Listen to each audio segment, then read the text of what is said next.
कैसे हो बच्चों।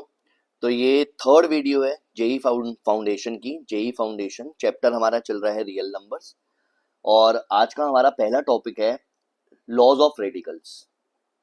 Laws of radicals. रेडिकल्स क्या होते हैं, सर्ट्स क्या होते हैं, ये सब चीजें मैं आपको ऑलरेडी पिछली वीडियोस में बता चुका हूँ। अगर आपने अभी तक पिछली वीडियोस नहीं देखी है तो प्लीज आप पिछली वीडियोस भी देख लीजिए, फर्स्ट और सेकंड पार्ट, ताकि आपको अच्छे से समझ आ जाए कि हम थर्ड वीडियो में क्या कर रहे हैं। तो यहाँ पर मैं कंडीशन लिख रहा हूं, if a is greater than 0 and b is greater than 0। कोई भी दो नंबर्स हैं जो दोनों के दोनों 0 से बड़े हैं, a भी 0 से बड़ा है और b भी 0 से बड़ा है। तो मैंने दो नंबर ले लिए, साथ में मैंने लिख दिया n is a positive natural number, positive rational number, sorry positive rational number. ठीक है। अब इस सिचुएशन के अंदर मैं आपको कुछ चीजें बता रहा हूं जो बहुत इंपॉर्टेंट है, और मैंने ये देखा है अक्सर 11th-12th के बच्चों को ये छोटी छोटी सी चीजें पता ही नहीं होती क्योंकि उनका बेस स्ट्रांग नहीं होता, और वही बच्चा जेई फाउंडेशन की जेई मेंस की एडवांस की तैयारी कर रहा होता है, उसका जब पेपर क्लियर नहीं होता तो उसको उस टाइम पे पता चलता है कि मेरा बेस तो स्ट्रांग ही नहीं था। इस चीज का ध्यान रखना बहुत जरूरी है। सबसे पहली चीज मैं आप लोगों को बता रहा हूं, this is nth root of a। अगर मैं इसको मल्टीप्लाई कर रहा हूं nth रूट ऑफ b से, तो आप इसको nth root of A B लिख सकते हैं। ये बात ध्यान रखना, मतलब आप दोनों को कंबाइन कर सकते हैं। फॉर एग्जाम्पल मान लो ये √2 है और √3 है, तो आप इसको लिख सकते हो √6। ऐसे ही क्यूब रूट ऑफ 5 है इंटू क्यूब रूट ऑफ 7 है, इसको आप लिख सकते हो क्यूब रूट ऑफ 35। तो आप ध्यान रखेंगे कि आप दोनों नंबर्स को, ये बात ध्यान रखनी है कि ये nth रूट सेम होना चाहिए। ये नहीं है कि यहाँ पर आप स्क्वायर रूट 2 लिखा है, यहाँ पे आप क्यूब रूट ऑफ 3 लिखा है, आप इनको मल्टीप्लाई कर रहे हो, तो ये रॉन्ग होगा। ये ध्यान रखना है, इस चीज को भी अच्छे से समझ के चलना। सेकंड, हमारे सामने अगर यही सेम सिचुएशन डिवाइड की फॉर्म में होती, nth root of a divided by nth root of b, तो आप इसको भी nth root of a by b इस तरीके से कंबाइन करके लिख सकते हैं। थर्ड पॉइंट इंपॉर्टेंट क्या है, मान लो ऐसे दिया हुआ है mth रूट ऑफ a, तो आप इन दोनों रूट्स को अब इस सिचुएशन में कंबाइन कर सकते हो। मतलब कि आप ऐसे लिख सकते हो mnth रूट ऑफ a, या आप इसको उल्टा भी कर सकते हो, n को आप पहले लिख लो, n को, दिस इज n को आप पहले लिख लो, m को आप बाद में लिख लो और अंदर a डाल दो। तो आप इस तरीके से भी कर सकते हो, इस चीज को आप ध्यान रखना। ठीक है। तो ये हमने यहाँ पे मल्टीप्लाई कर दिया दोनों रूट्स को, और यहाँ पे हम इंटरचेंज भी कर सकते हैं। इस चीज का ध्यान रखना बहुत जरूरी है। इसका भी एक एग्जांपल दे देता हूँ आपको। मान लो ऐसे लिखा हुआ है, स्क्वायर रूट है 2 लिखा हुआ है, और कभी कभी ऐसा होता है कि ये 2 नहीं भी लिखा तो भी स्क्वायर ही मानना है, और अंदर दिया हुआ है क्यूब रूट ऑफ 4। तो आप इसको ऐसे लिख सकते हैं, मान लो यही वाली सेम सिचुएशन ऐसे दी हुई है, क्यूब रूट ऑफ 4, तो आप इसको इस तरीके से लिख सकते हो 6th रूट ऑफ 4, या इसको ऐसे भी लिख सकते हो कि ये 4 रेज टू द पावर 1/6 है, क्योंकि देखो यहाँ पे 3 था, यहाँ पे 2 था, इन दोनों को मल्टीप्लाई किया जा सकता है, वही मल्टीप्लाई मैंने किया है। और अगर कुछ नहीं लिखा तो भी हमें उसको 2 ही एज्यूम करना है, वो स्क्वायर रूट का होता है, उसके लिए आपको 2 लिखने की जरूरत नहीं होती। इस चीज को ध्यान रखना। बहुत ही माइनर सी चीजें इस फाउंडेशन बैच के अंदर मैं आप लोगों को बता रहा हूँ, बहुत ही माइनर सी चीजें। अगर आपने ये अच्छे से कर लिया, 100% आपको मेंस की तैयारी करते वक्त कोई प्रॉब्लम नहीं आएगी। और साथ के साथ ही मैं जेई मेंस की भी प्रिपरेशन के लिए अब वीडियो स्टार्ट कर दूंगा कुछ दिनों में। हो सकता है कि इसके साथ साथ ही एक वीडियो डाल दूं, तो ये चीज आप ध्यान रख लेना। लेकिन बेस स्ट्रांग होना बहुत जरूरी है। फोर्थ पॉइंट हम बातें हैं, फोर्थ पॉइंट पर, this is nth root a raise to the power p। अब आप इसको कैसे लिख सकते हैं, आप इसको ऐसे लिख सकते हैं a raise to the power p by n, क्योंकि मैंने अभी आपको बताया था कि आप ऐसे 1/6 कर सकते हैं। अगर मान लो 6th रूट ऑफ 4 है तो आपको 4 रेज टू द पावर 1/6 लिखने में कोई प्रॉब्लम नहीं होनी चाहिए। इसी तरह से अगर मैं इसकी बात करूं तो मैं इसको भूल जाता हूं अभी थोड़ी देर के लिए, तो a nth रूट है तो a raise to the power 1/n कर सकता हूं। अब सिचुएशन में देखो यहाँ पे p आ गया, तो a raise to the power p raise to the power 1/n जब मैं करूंगा तो a raise to the power p by n आ जाएगा। इस चीज को आप ध्यान रखेंगे। क्लियर हो गया। और मान लो ऐसे दिया हुआ है nth root of a raise to the power p, ठीक है, मुझे अब इसमें mth रूट को इंट्रोड्यूस करना है, इंट्रोड्यूसिंग mth रूट। अब मैं क्या करूं? तो मैं क्या करता हूं, ध्यान से समझना, बहुत बहुत इंपॉर्टेंट, बहुत ही इंपॉर्टेंट पॉइंट है। मैंने देखो बाहर वाले n को तो छेड़ा नहीं, मैंने mth रूट अंदर डाल दिया और यहां पे था a की पावर p और उसकी पावर में मैंने m कर दिया। ये होता है mth रूट को इंट्रोड्यूस करना। कैसे, अब दोबारा समझा रहा हूं आपको। मान लो आपके सामने सिचुएशन है 3 फोर्थ रूट ऑफ 3, इसको सॉल्व करो भाई, ये क्या होगा। तो मैंने क्या किया, मैंने ये वाले 3 में फोर्थ रूट को इंट्रोड्यूस किया, फोर्थ रूट को, ये ध्यान रखना।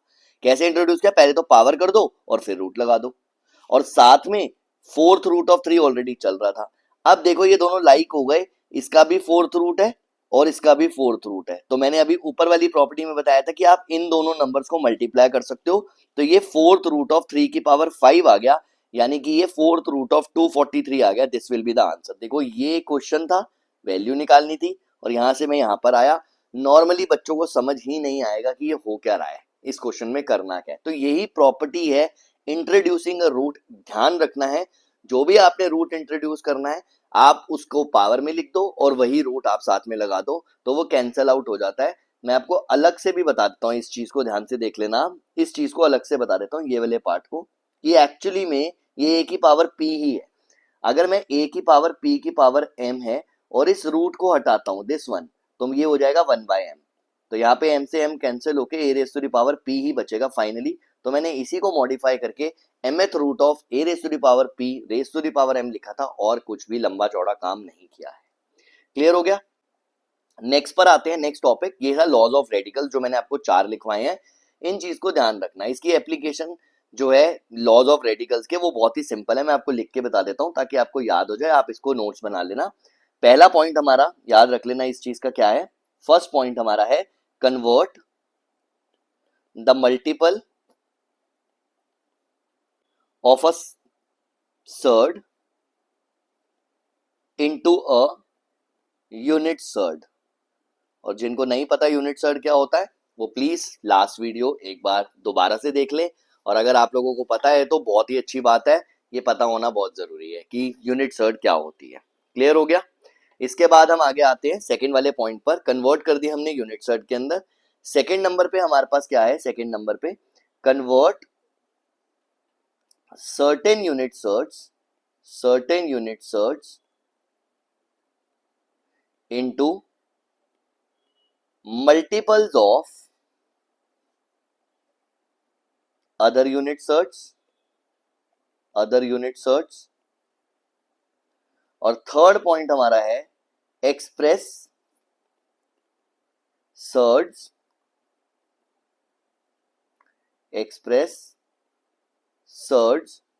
ऑफ डिफरेंट ऑर्डर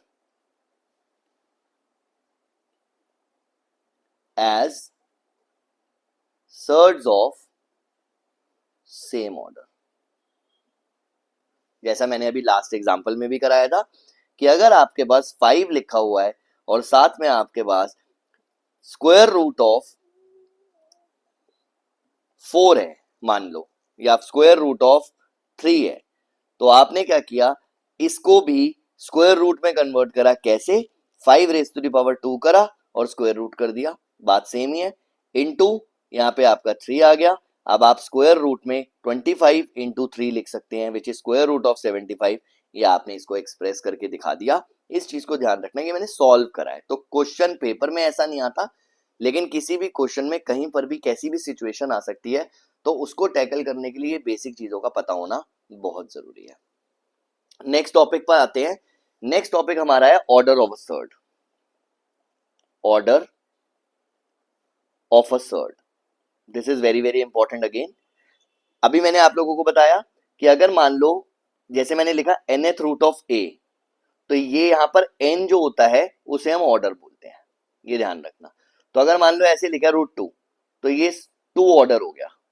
उसके बाद मैंने लिखा है क्यूब रूट 2, तो ये हो गया हमारा 3 ऑर्डर। उसके बाद मैंने लिखा फोर्थ रूट ऑफ 5, तो ये हो गया 4 ऑर्डर। तो इस तरीके से कोई भी ऑर्डर हो सकता है इस चीज को ध्यान रखना। तो 2 ऑर्डर, 3 ऑर्डर, 4 ऑर्डर, ऐसे ही अगर nth रूट ऑफ 10 लिखा हुआ है तो इसका ऑर्डर जो होगा वो n होगा, ये ध्यान रखना है आपने। क्लियर हो गया? इस चीज को बहुत इंपॉर्टेंट है, ध्यान रखना जरूरी है। इसके बाद कंपैरिजन, कौन सी सर्ड बड़ी कौन सी सर्ड छोटी। पहले मोनोमियल्स की बात कर रहे हैं यहां पर हम। Comparison, comparison of monomial surds. ठीक है, अब देखो, अगर a b से छोटा है और दोनों का जो रेडिकल वाला पार्ट है वो सेम है, मान लो यहाँ पे a लिखा हुआ है और उसका nth रूट है, और b लिखा हुआ है उसका भी nth रूट है, और ये सिचुएशन मुझे गिवन है कि a लेस देन b है, तो ऑटोमेटिकली ये ध्यान रखना कि यहाँ पर ये nth रूट ऑफ a छोटा होगा nth रूट ऑफ b से। फॉर एग्जाम्पल, अगर यहाँ पे 4th रूट ऑफ 2 दिया हुआ है और 4th रूट ऑफ 7 दिया और आपसे पूछा कौन बड़ा है, तो आपने देखना ये दोनों का रेडिक जो हमारा सामने रेडिकल वाला पार्ट है जो nth रूट दिया हुआ है वो तो सेम है, तो इसीलिए हम अंदर वाले नंबर्स को कंपैरिजन कर लेंगे, अंदर वाले नंबर्स को देख लेंगे। तो इस केस में 7 बड़ा होगा 2 से, तो ये सिचुएशन ध्यान रखनी है। अब यहाँ पर क्यूब रूट ऑफ 3 दिया हुआ है और क्यूब रूट ऑफ 5 दिया हुआ है, ऑटोमेटिकली चेक कर लो रेडिकल वाला पार्ट सेम है, अंदर वाले को देख लेना कौन सा बड़ा है, तो 5 बड़ा होगा 3 से। तो इस तरीके से अगर रेडिकल सेम होगा, उसी सेम ऑर्डर का है, इस चीज को ध्यान रखना, हम ऑर्डर की बात करें, अगर ऑर्डर सेम होगा तो हम अंदर वाले नंबर्स को कंपेयर कर लेते हैं, इस चीज को ध्यान रखना है आपने। लेकिन अगर nth रूट ही सेम नहीं है भाई, यहां दिया हुआ है 4th रूट ऑफ 2 और 3rd root of 5, 4th root of 2 दिया हुआ है और 3rd रूट ऑफ 5 दिया है, अब बताओ कौन सा बड़ा है। कोई टेंशन ही नहीं है, बिल्कुल भी टेंशन लेने की जरूरत नहीं है। आपने क्या करना है, दोनों जो बाहर वाले हमारे ऑर्डर्स हैं उनका एलसीएम ले लेना है 4 और 3 का, वो कितना आएगा 12। अब आप इसको 12 बनाओ भाई। अब 12 कैसे बनाए भाई, इसको तो हमने 3 से मल्टीप्लाई करना है, यानी कि 12th रूट करना है। तो अगर हम 3 से मल्टीप्लाई कर रहे हैं तो अंदर 3 की पावर हो जाएगी, यहाँ पे 3 पावर हो जाएगी, 2 की पावर 3, इस चीज को ध्यान रखना। अगर मैं इसको पूरा सिंप्लीफाई करूंगा तो ये 2 की पावर 1/4 ही आएगा। देखो ये 2 की पावर 1/4 है, और जब मैं इसको सिंप्लीफाई करूंगा 2 की power 3 raise to the power nth root fraction में हो जाता है, तो ये कट करूंगा तो भाई ये 12 ही आएगा, टेंशन मत लेना। सिमिलरली इसको भी 12 बनाना है, तो मुझे किससे मल्टीप्लाई करना पड़ेगा 4 से, तो मैंने यहाँ 12 3 को 4 से मल्टीप्लाई करा 12 हो गया और अंदर पावर कर दी बड़ी। अब ये आ गया 12th रूट ऑफ 8 और वो आ गया 12th रूट ऑफ 5 की पावर 25 इज 625। ऑटोमेटिकली पता चल गया ऑर्डर सेम है, इसलिए अंदर वाला नंबर कौन सा बड़ा है, तो आप 1 सेकंड में पता लगा सकते हो भाई ये बड़ा है ये छोटा है, इस चीज को ध्यान रखना है यहाँ पर। क्लियर हो गया? पक्का? ये बहुत इंपॉर्टेंट पार्ट है, इस चीज को भी आपने ध्यान रखना है कि दोनों सिचुएशंस आपको पता होनी चाहिए कि कौन सा पार्ट कैसे हमें निकालना है। क्लियर? नेक्स्ट वाले पार्ट पे आते हैं, नेक्स्ट वाले पार्ट के ऊपर आते हैं। देखो एक दो क्वेश्चंस करके देखते हैं, थोड़ा सा अच्छा लगेगा आप लोगों को, वो भी जरूरी है। मान लो a दिया हुआ है √7, ठीक है, ये एग्जांपल बता रहा हूं मैं। b दिया हुआ है क्यूब रूट ऑफ 12 और c दिया हुआ है 4th रूट ऑफ 25। ठीक है, अब a दिया है, b दिया है, c दिया है आपको, हमें बताना है कि भाई कौन सबसे बड़ा कौन सबसे छोटा। अब क्या करें, अब हम जो ऑर्डर है उनका एलसीएम लेते हैं। देखो यहाँ 2 है, यहाँ 3 है, यहाँ 4 है, भाई ये किसी भी टाइप के एंट्रेंस में काम आने वाले हैं। जेई मेंस में डायरेक्ट ना आए, एडवांस में डायरेक्ट ना आए, बट वहां पे यूज हो सकता है। इसके अलावा और किसी भी टाइप का एंट्रेंस एग्जाम अगर आप प्रिपेयर कर रहे हो, कोई भी टाइप का एंट्रेंस एग्जाम प्रिपेयर कर रहे हो, वहां पर भी ये चीजें काम आ सकती हैं, इसलिए इसको ध्यान रखना है। ये उसके हिसाब से क्वेश्चन है, कोई ऐसा क्वेश्चन नहीं है कि आप कहीं से भी मैं फालतू में चीजें आप लोगों को बता रहा हूं। यहाँ पर ये सारा बेस स्ट्रॉन्ग हो रहा है, ये चीजें जो बच्चों को सबसे ज्यादा प्रॉब्लम करती हैं ये वो चीजें हैं। तो हमने क्या किया, 2, 3 और 4 का एलसीएम लिया। 2, 3 और 4 का एलसीएम हमारा आ गया 12। अब हम 12 बनाते हैं भाई सबको, ठीक है। तो हम इसको 12 बनाने के लिए हमने 6 से मल्टीप्लाई करना पड़ेगा, तो ये 12 हो गया 7 की पावर 6। इसको 12 बनाने के लिए 4 से मल्टीप्लाई करना पड़ेगा, ये 12 होगा तो 4 की पावर हो गई यहाँ पर। और इसको 12 बनाने के लिए हमें 3 से मल्टीप्लाई करना पड़ेगा, तो ये 12 हो गया और यहाँ पे 625 रेज टू द पावर 3 आ गया। बात समझ आ गई? ठीक है। अब कैसे पता चलेगा कौन बड़ा कौन छोटा? अब आप देखो यहाँ पर कैलकुलेशन बड़ी लंबी हो गई है भाई। कैसे पता चलेगा ये हमारा ए है, ये हमारा बी है, ये हमारा सी है? 25 की पावर 3 बड़ी होती है, या जो हमारा क्या कहते हैं 12 की पावर 4 बड़ी है, या 7 की पावर 6 है? तो ऐसे क्वेश्चंस में थोड़ा सा दिमाग लगाना बहुत जरूरी होता है। हमें एक चीज ध्यान रखनी है यहाँ पर तीनों के अंदर। मैंने आप लोगों को समझाने के लिए पहले नॉर्मली सॉल्व करा कि हाँ भाई बच्चों को ये सिखा दिया जाता है कि सीधा सीधा ऐसे कर लो, और फिर बच्चे का टाइम तो उतना ही वेस्ट हो रहा है। तो इन चीजों को भी ध्यान रखना बहुत जरूरी है। जैसे देखो 7 किसी की कोई पावर नहीं है, 12 किसी की कोई पावर नहीं है, लेकिन ये जो 5 भाई साहब खड़े हैं यहाँ पर, इसको हम 5 की पावर 2 लिख सकते हैं। तो इससे क्या फायदा होता है वो समझना। इससे ये फायदा होता है कि हम अगर 5 की पावर 2 लिख के इसकी 1/4 पावर करते हैं, तो ये हमारे पास एक्चुअली में 5 की पावर 1/2 आता है, जिसको हम स्क्वायर रूट ऑफ 5 लिख सकते हैं। तो अब इससे क्या फायदा हुआ, ये अंडर रूट ऑफ 7 है, ये क्यूब रूट ऑफ 12 है, और ये हमारा स्क्वायर रूट ऑफ 5 है। तो हमारा एलसीएम जो आ रहा है ऑर्डर का, वो इस बार आ रहा है 6। तो वो ज्यादा आसान हो गया, क्योंकि यहां पर देखो मुझे 6 बनाने के लिए 3 से मल्टीप्लाई करना है, तो ये 6 हो गया, और मैंने 7 की पावर 3 कर दी, विच इज 243 एक्चुअली में। तो ये हमारा बहुत सिंपली हो गया। ठीक है, ऐसे ही मैंने यहाँ पे देखो 2 से मल्टीप्लाई करना है, तो जब मैं 6 बनाऊंगा इसको, ये 144 आ जाएगा मेरा, 12 की पावर 2 आ जाएगा बेसिकली। तो ये 144 आ गया। दोनों में से देखो अब आपको पता चल रहा है ये बड़ा ये छोटा। वहां कैलकुलेशन डिफिकल्ट थी, और यहाँ पर भी हमने 5 की पावर करनी है, तो हमने यहाँ पे देखो 6 कर दिया, 3 से मल्टीप्लाई किया, ये 2 था ऑलरेडी, तो यहाँ पे भी 5 की पावर 3 हो गया 125। अब आप देखो सबसे बड़ा नंबर कौन है? तो अब आप देख सकते हैं कि हमारा सबसे बड़ा नंबर जो है वो ये है ए, उसके बाद हमारा बी है, उसके बाद हमारा सी है। तो हम लिख सकते हैं भाई सी जो है वो बी से छोटा है, और बी जो है वो ए से छोटा है। तो ये सिचुएशन 4 ऑप्शन में से किसी एक ऑप्शन में होगी, तो आप लोगों को इसको टिक करना है। ये हमारा कंपैरिजन था मोनोमियल सर्च का। अब आते हैं एडिशन सब्ट्रैक्शन ऑफ सर्च पर। वो क्या है? एडिशन और subtraction of surds. Addition and subtraction of search.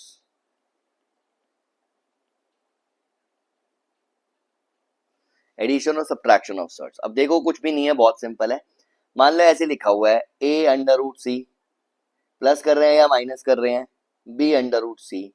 भाई ये हमारा रेडिकल वाला पार्ट जो है वो सिमिलर सा है, सेम सा है, तो कोई प्रॉब्लम ही नहीं है। हमने क्या करना है, A plus minus B under root C common निकाल लिया, दैट्स इट। यही तरीका होता है, बहुत ही सिंपल है। तो इसके लिए पहले तो अंदर जो रेडिकल वाला पार्ट है वो सिमिलर होना बहुत जरूरी है, तभी आप उसको सॉल्व कर पाएंगे, अदरवाइज वो कॉम्प्लिकेशन रहेंगी। एक एग्जाम्पल के थ्रू समझते हैं इस चीज को। लिखा है 3 under root 12 minus 3 under root 27 और प्लस का 2 under root 48।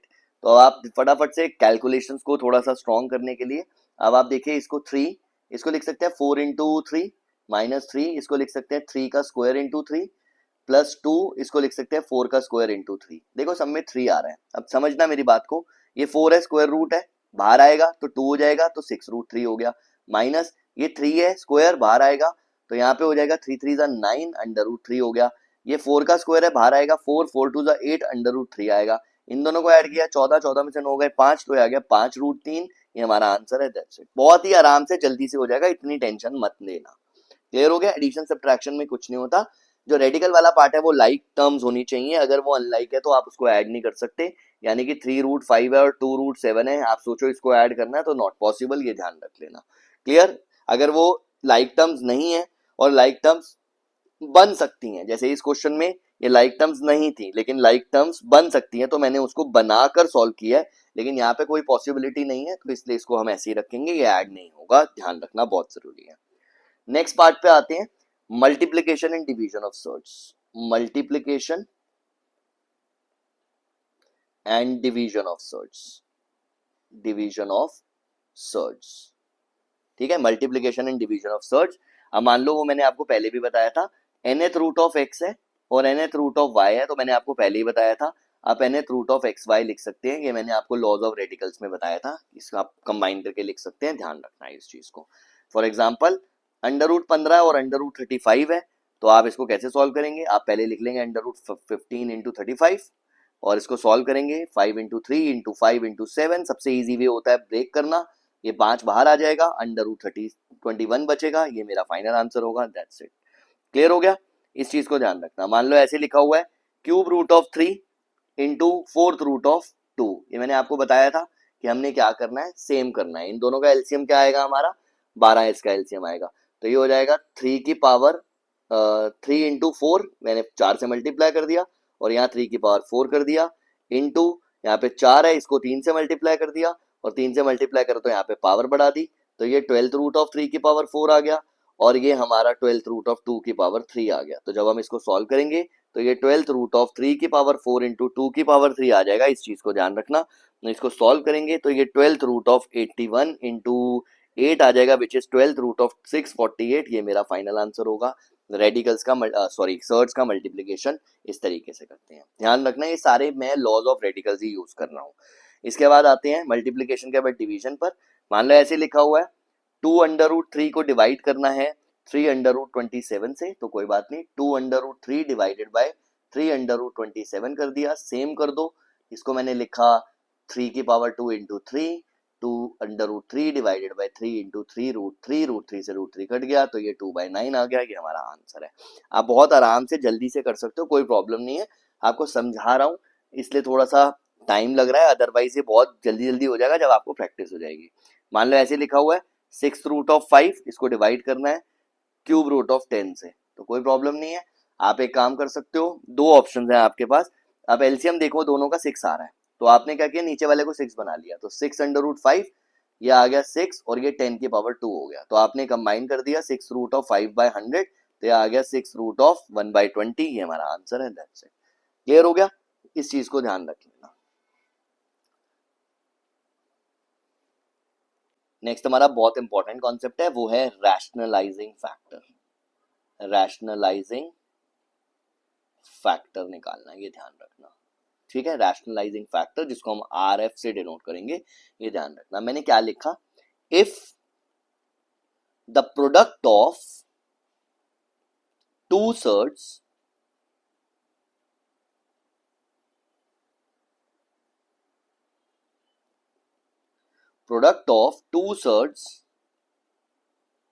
Is a rational number.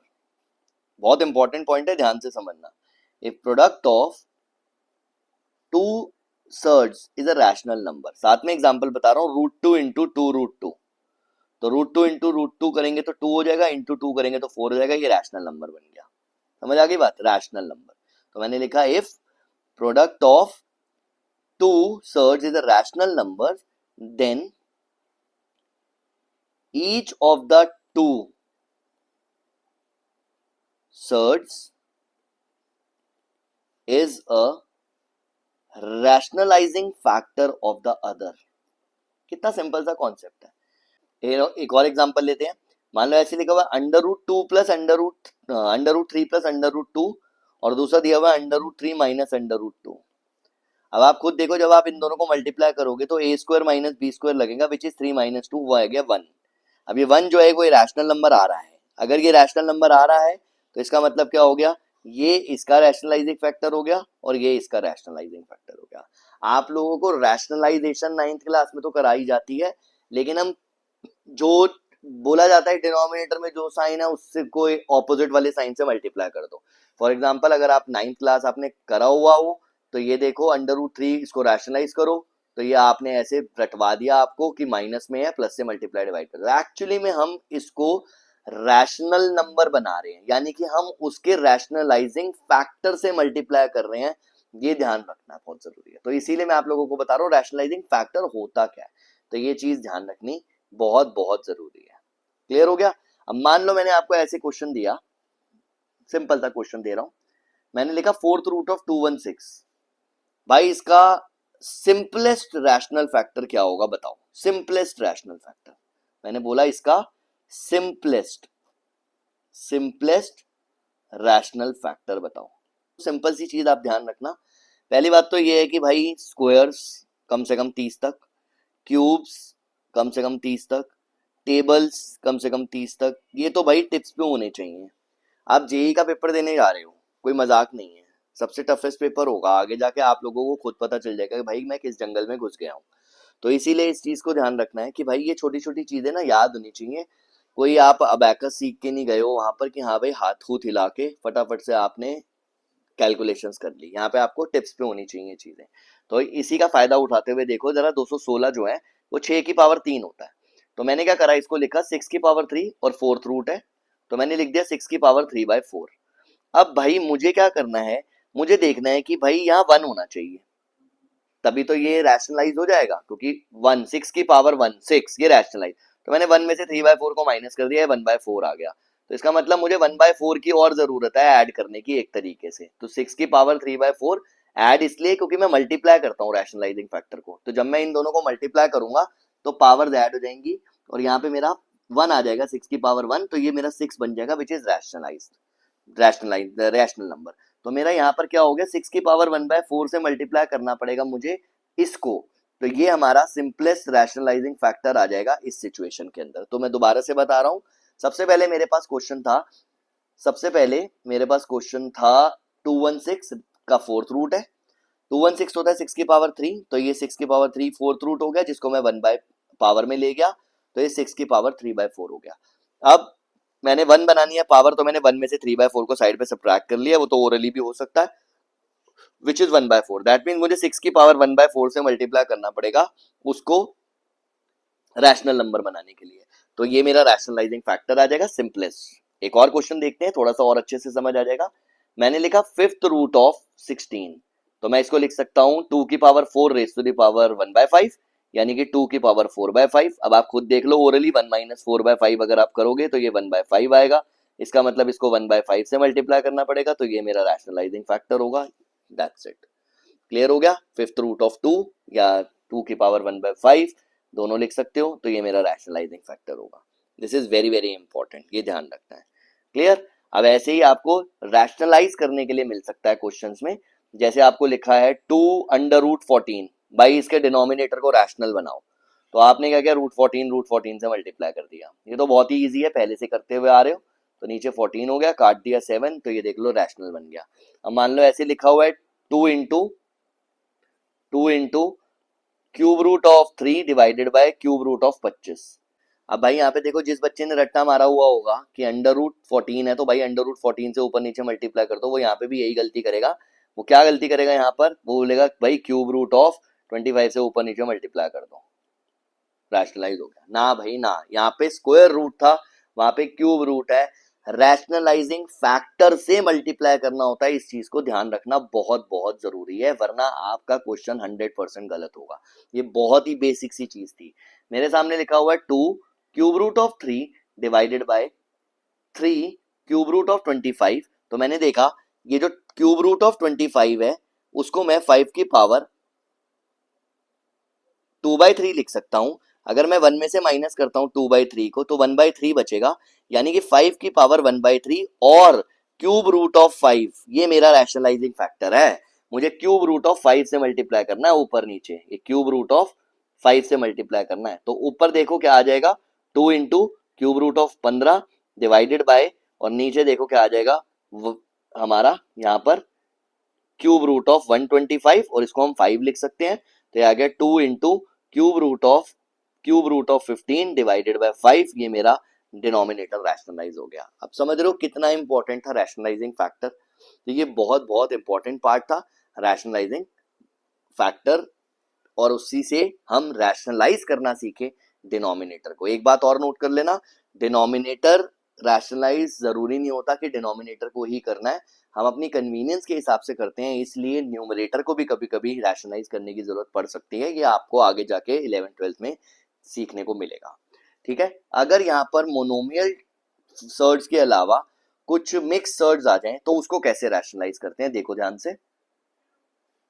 अब मान लो आपके सामने क्वेश्चन आया 11/5 प्लस √3। अब आपको अच्छे से पता है कि मुझे इसको 5 माइनस √3 से मल्टीप्लाई करना है, क्योंकि ये इसका रैशनलाइजिंग फैक्टर होता है। समझ आई बात, इस चीज को ध्यान रखना जरूरी है। तो ये आया 11 ब्रैकेट में 5 माइनस √3, और नीचे आया 25 माइनस 9। इसको जब हम सॉल्व करेंगे यहाँ पे 25 माइनस 3 सॉरी, तो ये आ गया 11 5 minus √3 divided bye 25 minus 3 minus करे 22, तो ये 2 पे कट गया, तो 5 माइनस रूट 3 अपॉन 2, डिनोमिनेटर हमारा रैशनल बन चुका है, रैशनलाइज ये हमारा फ्रैक्शन हो गया है। क्लियर हो गया, इस चीज का ध्यान रखना है। नेक्स्ट टॉपिक जो है हमारा वो है कॉन्जुगेट ऑफ द सर्ड्स, जो हमें इस फॉर्म में दी हुई है, in the form of under root A plus under root B. ठीक है, तो हमने क्या किया यहाँ पे, मान लो ऐसे लिखा हुआ है ए प्लस रूट बी और ए माइनस रूट बी, तो ये दोनों जो है कॉन्जुगेट टर्म्स हैं एक दूसरे की, इसलिए ध्यान रखना है, क्योंकि इन दोनों का प्रोडक्ट जो है वो भी रैशनल है और सम जो है वो भी रैशनल है। तो ये ध्यान रखना है, कॉन्जुगेट सर्ड्स वो सर्ड्स होती हैं जिनका प्रोडक्ट भी रैशनल होना चाहिए और उनका सम भी रैशनल होना चाहिए। तो मैं यहाँ पे लिख रहा हूँ कॉन्जुगेट सर्ड्स प्रोडक्ट रैशनल, या आप अपने नोट्स में लिख लेना, और जो सम है वो भी रैशनल होना जरूरी है, उन्हें बोला जाता है कॉन्जुगेट सर्ड्स। अभी मैं बच्चा कोई भी किसी भी अच्छे इंस्टीट्यूट में, जिसको बोला जाता है कि बहुत अच्छा इंस्टीट्यूट है, टॉप का इंस्टीट्यूट है, अगर मैं उससे पूछ लूँ ना बेटा कॉन्जुगेट सर्ड्स क्या होती हैं, तो उसकी हालत खराब हो जाएगी। तो ये जितने भी इंस्टीट्यूट्स हैं ये आप लोगों का टाइम वेस्ट कर रहे हैं, क्योंकि आपका बेस ही स्ट्रांग नहीं है, आप अननेसेसरली पैसे वेस्ट कर रहे हैं वहां पर पढ़कर, क्योंकि जब तक आपका बेस स्ट्रांग नहीं होगा आप कुछ नहीं कर पाएंगे, ये आपको भी पता है, लेकिन आप जबरदस्ती अपना टाइम वेस्ट कर रहे हैं। तो प्लीज अच्छे से सोच समझकर कोई भी चीज की तैयारी करें, बिल्कुल ध्यान से और बहुत सोच समझकर करना बहुत जरूरी होता है। ठीक है, यहाँ पे कॉन्जुगेट सर्ज मैंने आपको बताया, तो मान लो ऐसे लिखा हुआ है 3 माइनस रूट 5, तो आपको कॉन्जुगेट सर्ज लिखनी है इसकी, वो आ जाएगा 3 प्लस रूट 5। ठीक है, हो सकता है वो कॉम्प्लेक्स नंबर के पॉइंट ऑफ व्यू से बता दे कि भाई complex number a plus B iota होता था तो उसका conjugate a minus B iota होता है। भाई क्यों होता है, कॉन्जुगेट सर्ज होती क्या है वो उसको नहीं पता होगा, ये ध्यान रखना बहुत जरूरी है। वो बोलेंगे भाई आयोटा जो होता है ना उसका साइन चेंज कर देते, तो यहाँ पे इस रूट वाले का साइन चेंज कर दो, तो ये हमारा कॉन्जुगेट सर्ज बन जाएंगी। कॉन्जुगेट तब होता है जब उनका प्रोडक्ट और सम दोनों रैशनल हो। This is very very important definition, ये ध्यान रखनी है। तो कॉन्जुगेट सर्ज जो होती है उनकी डेफिनेशन भी यही कहती है, the sum and the product of conjugate surds are rational numbers. इसको ध्यान रखना बहुत जरूरी है। ठीक है, कुछ बेसिक फॉर्मूले हैं जो हम मिक्स्ड क्वाड्रेटिक या क्यूबिक सर्ज को सॉल्व करने में यूज कर सकते हैं, वो आप लोगों को पहले ही पता है, a plus B into A minus B, this is A square minus B square, and a plus B into A square minus A B plus B square अगर दिया है तो this is A cube minus B plus B cube sorry, और अगर a minus B into A square plus A B plus B square दिया हुआ है तो ये हमारा आ जाएगा A cube minus B cube. ये तीन फॉर्मूले हैं, इनको ध्यान रखना है, ये आपको आगे काम आएंगी। अब थोड़ा सा कुछ डिफिकल्ट वाला पार्ट करके देखते हैं कि भाई ये क्या होता है, फिर आगे बढ़ते हैं। मान लो मैंने आपको एक क्वेश्चन दिया 2 की पावर 1/3 प्लस 2 की पावर -1/3, और मैंने बोला भाई इसका रैशनलाइजिंग फैक्टर बताओ क्या होगा। अब बच्चा हो गया परेशान, भाई ये क्या हो गया मेरे साथ, कि ये कैसा सा क्वेश्चन आ गया है। ठीक है, तो यहाँ पर आप लोगों को परेशान नहीं होना, यहाँ पर आपको यही चीज याद रखनी है जो मैंने अभी आपको थोड़ी देर पहले बताई है, इस चीज को ध्यान रखना। रैशनलाइजिंग फैक्टर मतलब रैशनलाइज करना है, रैशनलाइज करना, उसको किससे मल्टीप्लाई करें कि भाई वो रैशनलाइज हो जाए। तो अब आप खुद देखो, इस चीज को ध्यान रखना कि अगर मैं इस वाले बंदे को ए ले लेता हूँ, इस वाले बंदे को बी ले लेता हूँ, ठीक है, ए और बी ले लिया, अब अगर मैं ए क्यूब करता हूँ तो वो 2 आएगा, और अगर मैं बी क्यूब करता हूँ तो 2 की पावर -1 आएगा, यानी कि 1/2 आएगा। ठीक है, अब मुझे पता है कि A cube plus B cube क्या होता है, A cube plus B cube होता है A plus B into A square minus A B plus B square, यानी कि इसका जो ये हमारा ए और बी है इसका रैशनलाइजिंग फैक्टर यहां से निकलेगा, इस वाले से।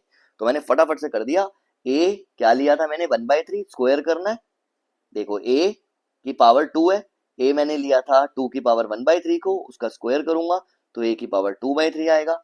ए बी को मल्टीप्लाई करना है, ए की पावर 1/3 इंटू बी की पावर -1/3, जब इन दोनों को ऐड करूंगा यहाँ पर तो ये हमारा आ जाएगा, क्योंकि बेस हमारा सेम है यहाँ पर, तो ये 2 की पावर 1/3 ऐसे लिख लो ताकि आसान रहे, 1/3 माइनस 1/3, 2 की पावर 0, यहाँ से 1 आ गया। ठीक है, और ये भी 2 है, और उसके बाद हमारा तीसरा है बी स्क्वायर, उसको हमने लिख लिया 2 की पावर -1/3 का स्क्वायर, तो हो गया 2 की पावर -2/3। अब ये देखो मैंने तीनों टर्म्स निकाली हैं, A square minus A B plus B square, यानी कि 2 की पावर 2/3 उसके बाद आ रहा है हमारा माइनस का 1, उसके बाद आ रहा है प्लस 2 की पावर माइनस 2/3। ये मेरा रैशनलाइजिंग फैक्टर होगा इस वाले सर्ड का, ये ध्यान रखना है, बहुत बहुत बहुत इंपॉर्टेंट है। ये हमारा क्यूबिक या क्वाड्रेटिक सर्ड जो होती है वो इस तरह से रैशनलाइजिंग फैक्टर निकलता है। अभी किसी से पूछ लूंगा ना, ये 9th क्लास का टॉपिक है रियल नंबर्स, लेकिन उनको नहीं पता होगा भाई इसका रैशनलाइजिंग फैक्टर क्या होगा। ठीक है, आगे बढ़ते हैं। देखो एक और क्वेश्चन करके देखते हैं थोड़ा सा। 5 की पावर 1/3 और यहाँ पे दिया हुआ है -5 की पावर -1/3। अब आपको टिप्स पे होना चाहिए भाई, ये ए क्यूब और बी क्यूब है, तो मुझे चाहिए A square plus A B, A cube minus B cube है ना, तो मुझे चाहिए rationalising factor A square plus B square. तो फटाफट करना है, 5 की पावर 2/3 प्लस 1 प्लस 5 की पावर -2/3, ये मेरा रैशनलाइजिंग फैक्टर हुआ। देखो 1 सेकंड में निकल गया, बिना टाइम वेस्ट करे जल्दी से। तो फॉर्मूले याद होंगे तो टिप्स पे सारी चीजें समझ आ जाएंगी, रैशनलाइजिंग फैक्टर कैसे निकालते हैं। This is very very very very important part. Clear हो गया, इस चीज को आपने ध्यान रखना है। अब हम आते हैं कंपैरिजन करते हैं कंपाउंड सर्च का। कंपाउंड सर्च का कंपैरिजन क्या है? Comparison of compound search. ठीक है, कंपैरिजन ऑफ कंपाउंड सर्च। मान लो आपको दो सर्च दे दी मैंने, √7 माइनस √3, और दूसरी सर्च मैंने दे दी √11 माइनस √7। अब बताओ भाई कौन बड़ा कौन छोटा? सिंपल सी चीज है, कौन बड़ा कौन छोटा, ये आपको बताना है। अब हमने क्या किया, दोनों के न्यूमरेटर को रैशनलाइज कर लिया। कैसे? √7 माइनस √3 डिवाइडेड बाय 1 है, √7 प्लस √3, √7 प्लस √3, उसके रैशनलाइजिंग फैक्टर से मल्टीप्लाई कर दिया। ऊपर आ गया 4, नीचे आ गया √7 प्लस √3। क्लियर हो गया? ऐसे ही मैंने दूसरे वाले को भी कर लिया, √11 माइनस √7 था, इसको भी मैंने रैशनलाइज कर लिया। ये आ गया मेरा 1 into √11 plus √7 divided by √11 plus √7। ऊपर यहाँ से भी 4 आ गया और नीचे आ गया √11 प्लस √7। अब आप खुद देख लो भाई, ऊपर का न्यूमरेटर तो दोनों का सेम है। आई बात डिनोमिनेटर की, डिनोमिनेटर में देखो सबके ऑर्डर सेम हो चुके हैं, 2 2 2 2 ही है, ऑर्डर सेम ही है। ये 7 है, ये 3 है, ये 11 है, ये 7 है, ऑब्वियसली ये वाला बड़ा है इससे। समझ आ गई बात? कौन बड़ा है? ये बड़ा है इससे। डिनोमिनेटर जिसका बड़ा होता है वो छोटा नंबर होता है। समझ आई बात? 1/2 1/3, डिनोमिनेटर जिसका बड़ा है वो छोटा नंबर है। तो हमारा ध्यान रखना है, जो ऊपर वाला नंबर है 4/√7 प्लस √3, और यहाँ पर है 4/√11 प्लस √7, इसका डिनोमिनेटर बड़ा है तो ये छोटा नंबर है। यही गड़बड़ होती है, यही कंफ्यूजन होती है, और यही बच्चा जो है फंसता है। इस चीज को ध्यान रखना, ये हमारा आंसर होगा। बहुत बहुत इंपॉर्टेंट पार्ट था। क्लियर हो गया? आपको होमवर्क के लिए क्वेश्चन दे रहा हूं मैं यहाँ पर।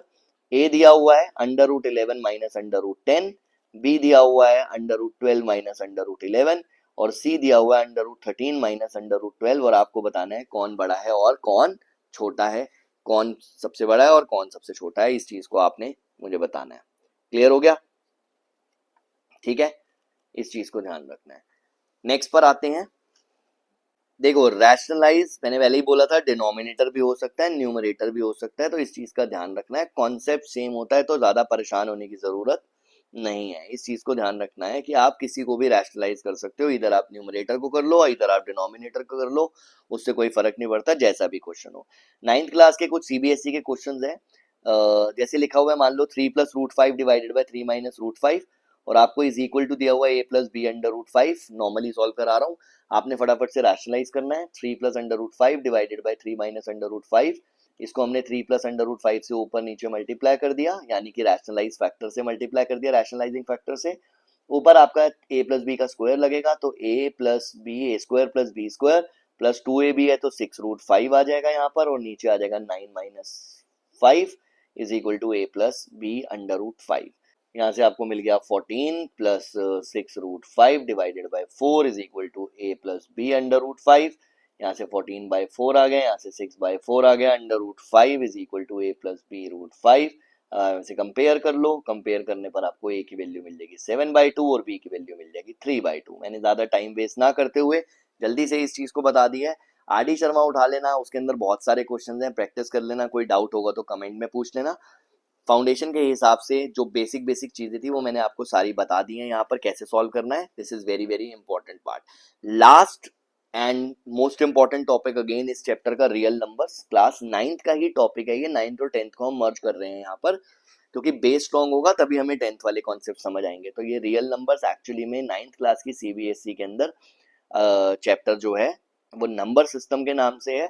तो मैंने ये 9th और 10th का जो कंबाइंड हमारा कॉन्सेप्ट है उसको मर्ज करके अभी 9th वाले पॉइंट से ही रियल नंबर्स आपको मैंने एक्सप्लेन करे हैं, जो भी मैंने आपको चीजें बताई हैं। लास्ट टॉपिक हमारा, फर्स्ट हमारा जो चैप्टर था रियल नंबर्स, उसका लास्ट टॉपिक हमारा है square root. Square root of quadratic surds. This is again very very important topic है, इस चीज को ध्यान रखना। बहुत आसान है, बहुत आसान। मैं आपको एमसीक्यू के पॉइंट ऑफ व्यू से भी बता रहा हूँ और वैसे भी बता रहा हूँ। मान लो आपके पास ऐसे दिया हुआ है A plus under root B, ठीक है। अब आपने इसका स्क्वायर रूट निकालना है, तो याद रखना ये under root x plus under root Y की फॉर्म में होता है। क्लियर हो गया? Under root x plus under root Y की फॉर्म में होता है। तब आपने क्या करना है यहाँ पर, आपने बहुत ही आसान है, स्क्वायरिंग कर देनी है दोनों तरफ। यहाँ पे आ जाएगा ए प्लस रूट बी और यहाँ से आ जाएगा आपका X plus Y plus two under root X Y. Compare कर लो, कुछ भी नहीं है। यहाँ पे हमने एक्स प्लस वाई को कंपेयर कर लिया ए के साथ, X plus Y is equal to A, ठीक है। और अंडर रूट बी को हमने कंपेयर कर लिया two under root X Y के साथ। क्लियर हो गया? इन दोनों को जब हम सॉल्व करेंगे, इसको स्क्वायर कर लेना तो बी की वैल्यू आ जाएगी 4xy। आप इन दोनों को सॉल्व कर लेना, इन दोनों को सॉल्व करते ही आपको ए और एक्स और वाई की वैल्यू मिल जाएगी। जब आपको एक्स और वाई की वैल्यू मिल जाएगी आप यहाँ पे पुट कर देना। इसी तरीके से under root a minus root b होगा तो वो under root x minus under root Y की फॉर्म में होता है, ये आपने याद रखना है। ऐसे ही 3 वाला क्वेश्चन करते हैं। स्क्वायर वाला तो सब लोग करा देते हैं, क्यूब वाले पे आते हैं। क्वेश्चन आया हमारे पास ट्राइनोमियल की बात कर रहे हैं हम यहाँ पर। A plus under root B plus under root C plus under root D. अब इसका स्क्वायर रूट निकालना है भाई। तो ये होता है under root x plus under root y plus under root z की फॉर्म। ये बहुत इंपॉर्टेंट है, ये ध्यान रखना। यहाँ पर हमने क्या करना है, इसको स्क्वायरिंग करेंगे, x plus Y plus z जो है वो हमारा ए के इक्वल हो जाएगा। यहाँ से एक्स की वैल्यू मैं आपको शॉर्टकट भी बता रहा हूँ, 1/2 under root B D by C होता है। वाई की value 1/2 under root B C by D भी होता है। और जेड की value under root 1/2 C D by B होता है। ये वाला शॉर्टकट यूज कर लेना। अरे कोई बताएगा ही नहीं कि ये होता क्या है। अब मान लो मैंने आपको ये क्वेश्चन दिया, अंडर रूट 5 प्लस 2 रूट 6, ठीक है। तो आपने क्या करना है, बहुत ही आसान तरीका है। मैंने आपको बताया था कि आपने इसको अंडर रूट 5 प्लस 2 रूट 6 को आपने लिख लेना है under root x plus under root Y की फॉर्म में। स्क्वायरिंग कर दी तो 5 plus 2 under root 6 is equal to X plus Y is plus 2 root X Y आ गया, ठीक है। तो यहाँ से आपने एक्स प्लस वाई को 5 के इक्वल रख दिया, 5 के इक्वल। और 2 रूट 6 जो है, 2 रूट 6 आपने उसको लिख लिया 4 into 6 is equal to 4xy। तो यहां से xy की वैल्यू आपकी 6 आ गई। क्लियर हो गया? अब आपने क्या करना है, x माइनस वाई निकाला, वो होता है x प्लस वाई का स्क्वायर माइनस 4xy, ठीक है, अंडर रूट में। तो आपने क्या किया, x प्लस वाई की वैल्यू डाली 25 माइनस 4 इंटू 6, तो ये आ गया अंडर रूट 1 आ गया। तो x माइनस वाई की वैल्यू 1 हो गई। x प्लस वाई आपके पास 5 था, इन दोनों को आपने एलिमिनेट करा, 2x की वैल्यू 6 हो गई, x की वैल्यू 3 हो गई। और अगर आपने पुट किया तो y की वैल्यू 2 आ गई। तो आपका फाइनल आंसर देख लो, under root 3 plus under root 2 की टर्म्स में आ गया। ये मेरा फाइनल आंसर है। ये मैंने आपको ऐसा तरीका बताया जिससे सब टाइप के क्वेश्चन सॉल्व हो जाएंगे। कई बार क्या होता है, हम मिडिल टर्म स्प्लिट को नहीं कर पाते हैं। यहाँ पर मैं एक और तरीका भी बता देता हूँ आपको, वो भी आप यूज कर सकते हैं। जैसे मान लो लिखा हुआ है 5 प्लस 2 अंडर रूट 6, तो ये आपको दिख रहा है कि भाई ये जो फैक्टर है, रूट वाला पार्ट है, ये 2 इंटू 3 है और इनका सम भी ये आ रहा है। तो सिंपल है, under root 3 plus under root 2 plus 2 under root 3 under root 2 लिख लो, जिससे कि under root 3 plus under root 2 का स्क्वायर आ गया और यहाँ से आ गया रूट 3 प्लस रूट 2। ये हमारे सामने सिंपल सा तरीका था जो हमने निकाल लिया है। क्लियर हो गया? इस चीज को आपने ध्यान रखना है, ठीक है। एक क्यूबिक वाले का भी कर लेते हैं। मान लेते हैं ऐसे दिया हुआ है, under root 11 plus 2 under root 3 plus 2 under root 7 plus 2 under root 21। ये हमारे सामने क्वेश्चन है। ये मैंने आपको बताया था कि ये हमारा under root x plus under root y plus under root z की फॉर्म में होता है, अंडर रूट जेड की फॉर्म में होता है। अब हम क्या करते हैं, यहाँ पर स्क्वायरिंग बोथ साइड्स करते हैं। तो ये आ जाएगा हमारा 11 plus 2 under root 3 plus 2√7 plus 2√21, जिसको हम लिख सकते हैं x plus Y plus z a square plus B square plus c square plus 2ab यानी कि 2√xy प्लस 2bc, तो 2 कॉमन ही रख लेते हैं, 2√yz प्लस √zx। जब हम इनको कंपेयर करेंगे तो ये जो xy है इसकी वैल्यू आ जाएगी 3, और ये जो yz है इसकी वैल्यू आ जाएगी 7, और zx जो है इसकी वैल्यू आ जाएगी हमारे पास zx की 21। अब आप देखो x square plus y square plus z square अगर आप करते हो 3 × 7 × 21 आएगा, तो ये एक्स वाई जेड का होल स्क्वायर जो है ये हमारा क्या आ रहा है यहाँ पर 21 का स्क्वायर विच इज 21 एक्चुअली, तो एक्स वाई जेड की वैल्यू 21 आ गई। अब देखो इसका यूज करके आप क्या कर सकते हो, अगर आप एक्स वाई जेड को एक्स वाई से डिवाइड करते हो यानी कि 21/3 करते हो, तो आपको जेड की वैल्यू मिल जाती है 7, ठीक है। उसके बाद अगर आप 21 को yz से डिवाइड करते हो तो आपको x की वैल्यू मिल जाती है यहाँ पर y3, और अगर आप 21 को 21 से डिवाइड करते हैं xyz से डिवाइड करते हैं तो यहाँ से आपको वैल्यू मिल जाती है, ये हमारे पास आ जाएगा y की वैल्यू, वो आ जाएगी हमारे पास 1। तो हमारा क्वेश्चन बन गया, ध्यान से आप देख सकते हैं √x plus √y plus √z लिखा था मैंने, तो यहाँ पे आपका 1 प्लस √3 प्लस √7 ये आपका आंसर होगा, दैट्स इट। इस चीज को आपने ध्यान रखना है, this is very very important question. तो ये हमारे रियल नंबर्स जो हमने फर्स्ट टॉपिक स्टार्ट किया था उसकी थर्ड वीडियो में हमने सारे कॉन्सेप्ट्स अच्छे से प्रैक्टिस कर लिए हैं। तो नेक्स्ट वीडियो से हम क्वेश्चंस प्रैक्टिस करेंगे जिसमें हम क्या कहते हैं पहले बेसिक लेवल के क्वेश्चंस करेंगे, थोड़े से सिंपल होंगे वो क्वेश्चंस, फिर एक लेवल अप करेंगे उसका, फिर सबसे लास्ट में हम थोड़े से जेई लेवल के क्वेश्चंस करेंगे। ध्यान से ये हम जो मैं जो आप लोगों को रियल नंबर्स की या जो भी आपको क्लासेस इस वीडियोस में दे रहा हूँ इन वीडियोस में दे रहा हूँ वो सारी की सारी फाउंडेशन है। जेई मेंस में या जेई एडवांस में उनका यूज हो सकता है बट डायरेक्टली ऐसा एग्जैक्टली क्वेश्चंस नहीं आ सकते हैं, लेकिन बेस का स्ट्रांग होना भी बहुत जरूरी है, क्योंकि अगर आप सीधा ही 11th-12th वाले कॉन्सेप्ट को स्टार्ट करेंगे और वहां पे ये छोटी छोटी चीजों में अटकेंगे तो आप कभी भी प्रिपरेशन अपनी अच्छे से नहीं कर पाएंगे। तो इसीलिए दोनों टाइप की वीडियोस को देखना बहुत जरूरी है, सबसे पहले फाउंडेशन की वीडियोस को देखें और उसके बाद जो अपना मेंस या फिर एडवांस की तैयारी के लिए जो वीडियोस चलेंगे फिर उनको देखें। Thank you so much, next video में मिलते हैं अगले टॉपिक के साथ, अगले क्वेश्चंस के साथ।